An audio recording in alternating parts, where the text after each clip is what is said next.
Olá! Começou o Hashtag Educa de hoje, a nossa live sobre educação aqui no Facebook da Multirio. E eu começo perguntando para você, você sabe o que é cultura maker? A sua escola é aberta à criatividade dos alunos, é aberta à cultura maker? Ou tem espaço para que os próprios alunos, com as próprias mãos, cheguem às soluções, criem, resolvam problemas? Sua escola funciona assim? Não, e você gostaria de saber como é que é? Então vem para cá, participe, o assunto de hoje é cultura maker nas escolas. Vem para cá, participe, comente, compartilhe, marque os seus amigos, todo mundo que gosta da cultura maker, não deixa de participar não. Comente, conte a sua experiência, mande suas perguntas, tire suas dúvidas. Hoje é o momento da gente pensar, inclusive, em como implementar a cultura maker na escola. E para conversar sobre isso, eu já dei uma olhadinha aqui para ela.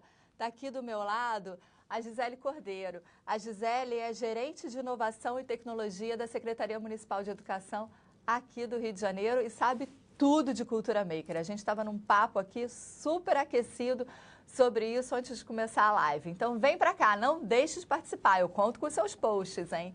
Seja bem-vinda, Gisele, ao Hashtag Educa. E para começar a conversa, vamos tentar definir o que é cultura maker. Então, a cultura maker é um movimento que começa fora do Brasil, mas está relacionado a consertar coisas, construir coisas com as suas próprias mãos, né? Literalmente colocar a mão na massa. E a educação, né, faz pouco tempo, incorporou isso à questão pedagógica. Como é que eles trouxeram esse movimento, né, das pessoas em casa construindo suas próprias geringonças, prototipando coisas. A educação começou a trazer isso para dentro da sala de aula, né, para tornar a sala de aula mais um espaço colaborativo, para fazer com que o aluno tenha maior participação, seja protagonista, né, do seu aprendizado e também para tornar a aprendizagem mais significativa. Isso, gente, é uma nova maneira de pensar a sala de aula e uma nova maneira de pensar a escola, porque a gente sai daquele, né, papel verticalizado e deixa que os alunos próprios ponham a mão na massa do conhecimento e transformem aquilo, não é isso? Exatamente. O professor é quase um mentor, né? Ele orienta os alunos, né? E os alunos podem pensar, por exemplo, problemas na sua comunidade, ou no seu entorno, na própria escola e colocar em teste soluções para isso e prototipar isso na própria sala de aula. Então, ele torna o aluno protagonista, né, do seu próprio aprendizado e, ao mesmo tempo, faz com que ele tenha uma relação diferente com a ciência, né? Porque a ciência está relacionada com a tecnologia, essa coisa de fabricar coisas com as próprias mãos está muito relacionado com o pensamento científico também, né? De observação, de testar hipóteses, e isso é bem bacana dentro da sala de aula. E traz um papel novo para o professor, o papel de mentor, né? De orientar aqueles alunos ali a prototipar coisas que podem resolver problemas, por exemplo. Então, olha só, a gente já mudou o pensamento, agora a gente tem que entender como implementar. Você está falando em prototipar. Vamos tentar traduzir isso para quem está acompanhando o Hashtag Educa. Na prática, como é que funciona isso? É só para aula de ciências? É só para aula de matemática? É para todas as séries? Como é que é? Então, vou dar um exemplo bem prático que aconteceu de verdade, né? Uma professora de alfabetização, né, muito encantada com a cultura maker, vendo muitos vídeos no YouTube, porque tem vídeos de YouTube, né? E aí ela achou um vídeo, por exemplo, que ensinava a construir um caleidoscópio. Aí ela resolveu trabalhar, né, caleidoscópio com seus alunos de alfabetização. E ela construiu com os alunos de 6, 7 anos caleidoscópios com réguas, aquelas réguas que a gente tem transparentes e miçangas. E aí trabalhou a questão do que era um caleidoscópio, conceitos de física, né, para os alunos de 6, 7 anos.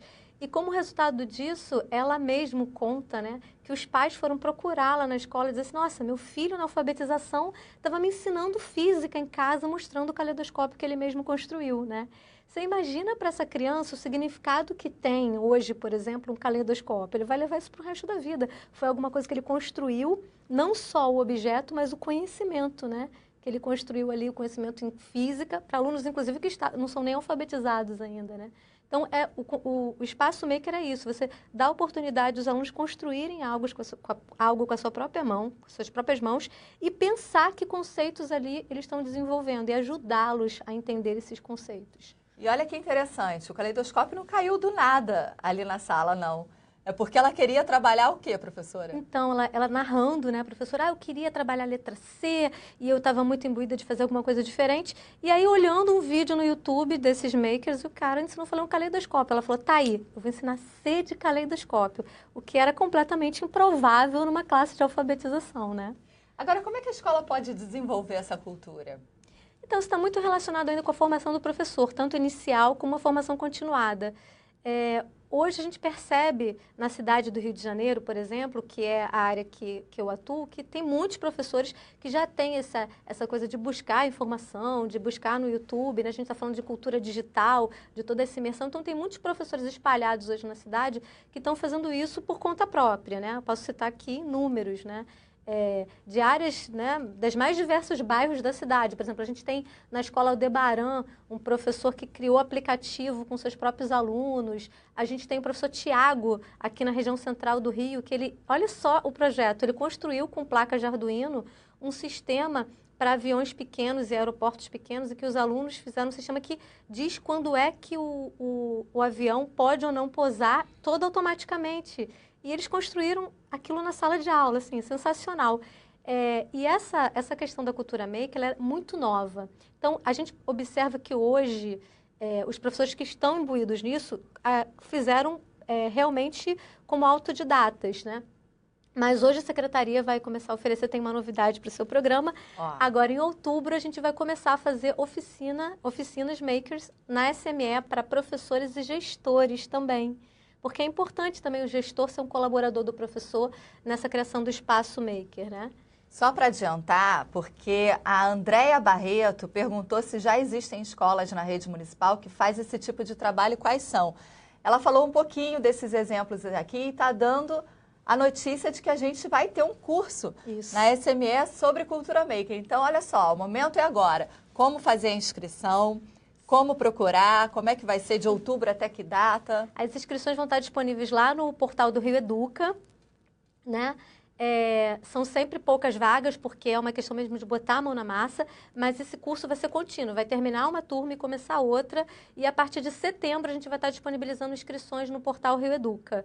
E em relação à pergunta da Andréia, a gente pode citar várias. Tem a Escola Malbataã, no bairro de Irajá, que tem uma professora de inglês, a Níger, que constrói aplicativos em inglês com seus alunos. Eu já citei o professor Tiago, o professor Leonardo, da Aldebaran. Tem a Escola Finlândia, que faz um trabalho excepcional e tem um canal no YouTube. A Escola Finlândia tem um canal no YouTube. Muito legal, vale a pena conferir. Isso não é desculpa e esse assunto ele é quente, porque olha só, a gente tem a Deise Alves Barbosa dizendo que é super a favor da cultura maker. Deise, obrigada pela participação. A Deise, de novo, está dizendo que na escola dela, Prudente de Moraes, já incentiva a cultura maker. Olha, parabéns pela Prudente de Moraes, viu? Tem alunos que constroem, por exemplo, pulmão, aviãozinho com motorzinho caseiro. Professor, acredito que seja o professor Shempon Sun, desculpa se eu falei o nome certo ou errado, hein? Na verdade, me perdoe se eu falei o nome errado, a pronúncia errada. Está dizendo que é ótima entrevista e esse assunto realmente é muito bom. Daniele Sampaio, show. Manuela Sampaio, muito maneiro. Felipe Valadares, muito bom. Obrigada pela participação de vocês e continuem mandando os comentários. O que eu quero saber é o seguinte, você falou de placa de Arduino, né, material. A gente precisa, para implementar a cultura maker na escola, para fazer isso acontecer, a gente precisa de um laboratório, precisa de um espaço específico, porque a gente vê os Fab Labs de uma maneira geral, né? A gente precisa de um espaço específico. O que a gente precisa para montar, por exemplo, um espaço maker na escola? Isso vai depender muito do objetivo do professor e do público-alvo, né? Por exemplo, a Prudente de Moraes, que é uma escola, eu acredito que de primeiro segmento, pelo que ela narrou aí, eu não conheço a escola ainda, mas ela deve trabalhar, por exemplo, com sucata, né? Com os menores, construindo né? Maquetes de ciências. Isso é possível, trabalhar apenas com sucata. E aí pode ser feito em qualquer sala de aula. Mas desde isso até com placas de Arduino, que é uma coisa um pouco mais sofisticada, mas que também pode ser feita em sala de aula, que é como o professor, por exemplo, Tiago faz. Mas você também pode oferecer em aulas eletivas, que é como acontece com a professora Níger. Mas cada professor encontra o seu caminho, não tem uma receita muito pronta não, apesar da gente ter cursos bem dedicados a isso. em várias áreas da cidade, mas o ideal é você perceber mesmo qual a necessidade do seu público-alvo, o espaço que você tem e fazer as adequações. A Larissa Magalhães, ela está dizendo, no município do Rio já acontece esse movimento nas salas de aula, a gente pode dizer que...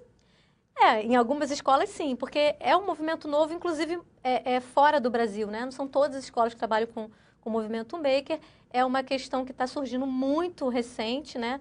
De metodologias onde o aluno coloca a mão na massa, mas a gente já vê bastante escolas. Eu acabei de descobrir que a Prudente de Moraes também está fazendo isso.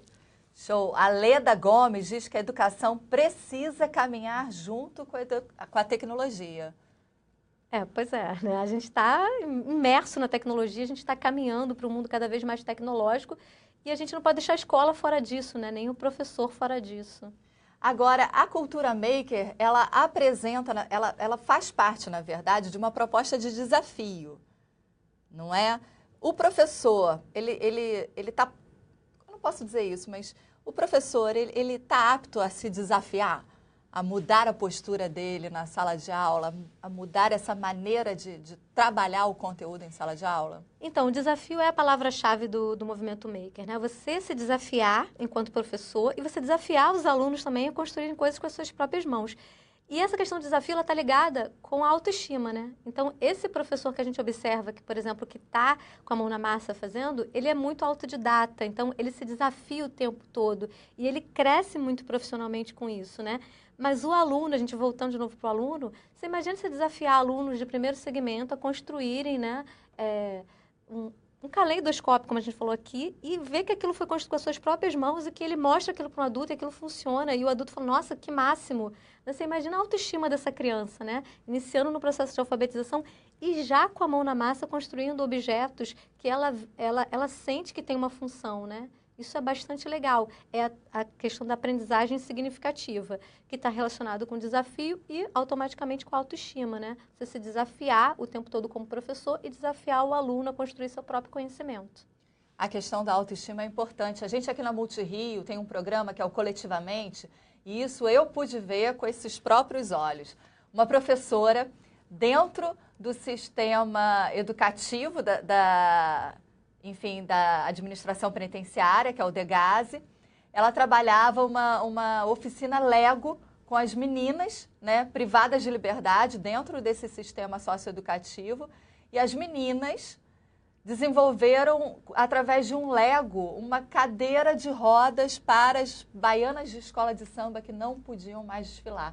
Então você imagina meninas privadas de liberdade, né, que cometeram algum tipo de infração, pensando através do jogo, do Lego, da construção delas, uma medida que pudesse ajudar uma outra pessoa lá do lado de fora. Como que essas meninas saíram de dentro do sistema socioeducativo?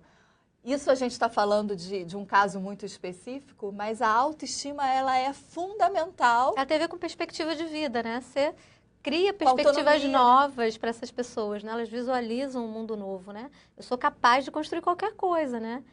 Eu brinco muito que faço uma analogia com quem corre uma maratona, né? A primeira vez que você corre uma maratona, você fala assim, nossa, eu fui capaz disso. Você se sente capaz de fazer qualquer coisa. E para uma criança que constrói um aparato desse, ela começa a se sentir capaz de fazer qualquer coisa, né? Inclusive enfrentar problemas de aprendizagem, etc. Eu acho que é por aí. Super legal. A Larissa Magalhães está dizendo, um novo tempo começa para a educação. Bianca Salles, bacana. A Deise Alves Barbosa está dizendo que o Rio está na vanguarda. A Andréa Barreto, aluno tem que ser protagonista. É exatamente isso que a gente está falando. E aí, a participação das famílias é importante nesse processo, por exemplo? Com certeza, né? Acho que para a escola, a família é muito importante. Então, quando você tem, por exemplo, um pai que vai fazer uma oficina sobre alguma coisa na escola e explica aquilo para os professores e para os alunos e coloca a mão na massa, ele está entendendo o fazer da escola como algo próximo dele e do fazer dele e está criando um vínculo afetivo com a escola e está ensinando os alunos que a escola é lugar de fazer coisas práticas também, que tem a ver com a vida. A escola não é um lugar só do conhecimento contemplativo como a gente achava, né? A escola é um lugar de se produzir coisas, de se fazer coisas, de se pensar tecnologias, de criar coisas novas, né? Quem sabe a gente não está formando aí futuros empreendedores, criadores de startups, não sei, a gente pensa nisso, né? Por que não? Né? Por que não fazer esses alunos a pensarem um pouco mais sobre os seus problemas e tentarem desenvolver soluções para eles? Soluções. Eu acho que você trouxe uma palavra que é fundamental para a cultura maker. Solução. Peraí que eu já me perdi aqui um pouquinho. Olha só, Andréa Barreto disse que aluno tem que ser protagonista. Juliana Silva. A tecnologia pode ser um caminho para uma revolução na educação pública? Talvez sim, né? Eu acredito muito nisso, porque a gente sai daquele lugar, né, do conhecimento estático, do quadro, para fazer alguma coisa com as mãos, que vão aparecer desafios, porque não é simples você construir alguma coisa, né? Aparecem erros, obstáculos, desafios, e que o aluno vai, né, passando cada fase daquela e vai construindo um conhecimento. Sai um pouco daquela coisa do conhecimento estático do quadro, que eu tenho que decorar e tenho que fazer uma prova, para eu construir com as minhas próprias mãos e sei de todas as dificuldades e o que aconteceu até obter o sucesso. Porque tem isso também, né? Com a resiliência. Porque quando você trabalha a cultura maker, você está trabalhando a resiliência do aluno. Porque ele vai construir a primeira maquete, alguma coisa não vai dar certo, ele vai buscar outra solução. E resiliência é uma capacidade que a gente brinca de socioemocional bacana para se desenvolver na escola, né? E que isso pode ser desenvolvido com um projeto, né? De maker, de colocar a mão na massa e ver o que pode dar certo e o que não. A gente está falando em solução. Cultura maker, ela é inclusiva? Eu acredito que sim, né? Porque qualquer pessoa tem a capacidade de criar algo, né? E quando você cria um grupo, porque tem um pensamento que diz assim, ninguém é perfeito, mas uma equipe pode ser perfeita. Porque ninguém tem todo o conhecimento do mundo, mas quando você tem uma equipe, um cara tem um talento, o outro tem outro. Isso é inclusivo, porque às vezes aquele cara que está ali à margem de tudo, ele é incluído porque ele tem um talento que é essencial em determinado momento, né? É muito do trabalho colaborativo, do trabalho em equipe. E o trabalho colaborativo e o trabalho em equipe é, né, uma forma de inclusão. Aqui a gente tem, olha, o pessoal está assim arrebentando na participação. Eu queria agradecer vocês, porque é muito importante a participação de vocês, porque a gente troca. E é para isso que serve a educação. A gente só consegue fazer a educação acontecer, a gente só consegue avançar se tiver troca. E olha só, a Daniele Sampaio está dizendo, o aluno se reconhece no processo, se sente parte dele. E a Andréa Barreto, o que é Design for Change? E aí, tem a ver com cultura maker, né? Design for Change é uma metodologia de ensino criada por uma indiana, a Kiran, que tem a ver com sensibilidade, observação e compartilhamento. Né? Essa metodologia foi criada na Índia, ela está viajando aí pelo mundo inteiro e ela está relacionada com o espaço maker porque o aluno também põe a mão na massa, né? Para resolver problemas. Na verdade, o Design for Change ele cria para mudar alguma coisa na sua comunidade. É um pouco essa tônica do Design for Change. Então, ele tem a ver com cultura maker. Eu convido vocês a conhecerem um pouquinho também sobre Design for Change. A gente, acho que em setembro, deve estar recebendo no Rio a criadora da metodologia, e que é uma metodologia maker também, né? Ou seja, é bom que a gente pense que a escola é um local de criação, um local de solução, mas também é um local para que você possa olhar o mundo como um espaço onde você é protagonista e você pode fazê-lo melhor. Você não precisa só criticar, você pode criticar e botar a mão na massa para mudar alguma coisa, né? Acho que por aí. Professor, não deixe de participar, confira os posts, a gente vai colocar vários materiais. Você quer dar um telefone de contato ou um e-mail de contato? Quer montar o seu espaço maker na escola? Como é que faz? Eu procuro onde? Você pode mandar e-mail para rioeduca@rioeduca.net ou pode procurar a gente na SME, no 4º andar, sala 443. O telefone é 2976-2002. Se você não pegou, dá uma olhada nos posts que a gente vai colocar. Gisele, muito obrigada. A live está acabando, passa rapidinho, mas quando o assunto é bom, é assim mesmo. Obrigada pela participação, pela contribuição. Pelo convite. Que bom. Obrigada a você também que acompanhou, que participou, que curtiu. Muito obrigada pela companhia. E a gente se vê no próximo Hashtag Educa. Até lá!